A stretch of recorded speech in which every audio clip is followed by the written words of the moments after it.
ঋতু, তুমি পড়াশোনা কত দূর করলে? আমি জুলজি অনার্স পিওর সায়েন্স নিয়েই পড়েছি, আর তারপর আমার 1 বছরের ফ্যাশন ডিজাইনিং কোর্স ছিল। দেন আমি পুরোটাই কনসেন্ট্রেশন এই বিজনেসের উপরই দিয়েছি, যেহেতু আমাদের বিজনেসটা ফার্স্টে একটা বুটিক ছিল, এখন 2টো বুটিক হয়েছে। আজকের খেলায় যদি 1 লাখ টাকা জেতেন, দুজনে মিলে কোন স্বপ্নটা পূরণ করতে চাইবেন? এই জার্নিটা তো আমার পক্ষে খুব একটা সহজের জার্নি ছিল না। একটা হাউসওয়াইফ থেকে একটা বুটিক অনারের স্বপ্নটা অনেকটা, মানে কষ্টটা অনেক হয়েছে।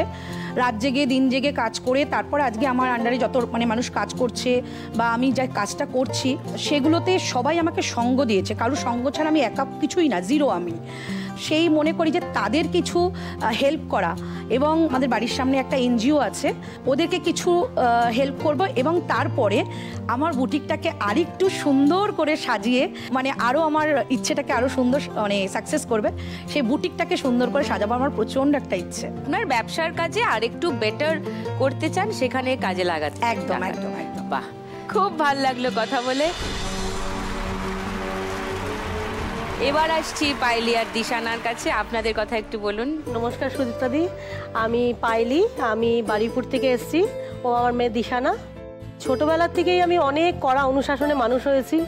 মেয়ে হওয়ার পর থেকে মনে হলো যে যেগুলো আমি করতে পারিনি মেয়ে সেগুলো করুক। বাহ, মেয়ে করতে চায় না, তাও আমি বলি কি অবস্থা। হ্যাঁ, মানে জোর করে আমি করতে চাইতো। আমি হেয়ার কালার করব না, জোর করে আমি করে দিচ্ছি। রাত্রি 2টোর সময় মা আমার হেয়ার কালার করছে। ওর জন্য মিথ্যে কথা বলা, চলে একটা, মানে আমি কোথাও বেরোলে মা এরকম হোয়াটসঅ্যাপে জিজ্ঞেস করে কোথায়, তাই আমি বেরিয়েছি বন্ধুদের সাথে। বাড়িতে কি জানেন, কলেজ আচ্ছা। বাড়ি থেকে কেউ এসছে? কে কে এসছে? ওই বাবা এসেছে, ঠাম্মা এসেছে, ভাই। বাবা খুবই মুশড়ে পড়েছেন এই ব্যাপারটা আবিষ্কার করে, বলছেন আমার পিঠ পিছে এত কিছু হয়, আমি তো জানিই না। দেখছেন, ওর বন্ধুরা থেকে আমি জিজ্ঞেস করি তোরা কোথায় যাচ্ছিস, ওকে বলি তুই যাবি না ওদের সঙ্গে, ওরা যাচ্ছে। মানে বন্ধুরা আমাকে রীতিমতো বলে মা এক্সচেঞ্জ করবি আমার সাথে? না থাক। এখনকার জেনারেশন তো সবকিছুই করবে, আমি জানি, হয়তো বেশি চাপ দিলে না বলে করবে। ঠিক, আমি চাই আমার মেয়ে যা করুক আমাকে বলে করুক। ঠিক, এক্স্যাক্টলি এটাই হওয়া উচিত।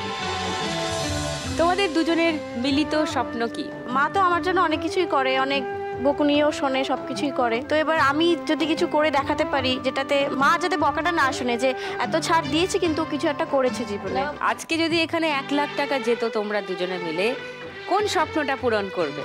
স্বপ্ন বলতে দিদি, আমার শ্বশুরমশাই আর বাবা দুজনেই মারা গেছেন। ওরা মারা যাওয়ার পর থেকে আমার শাশুড়ি আর মা কোথাও আর বেড়াতে যায়নি। কেন?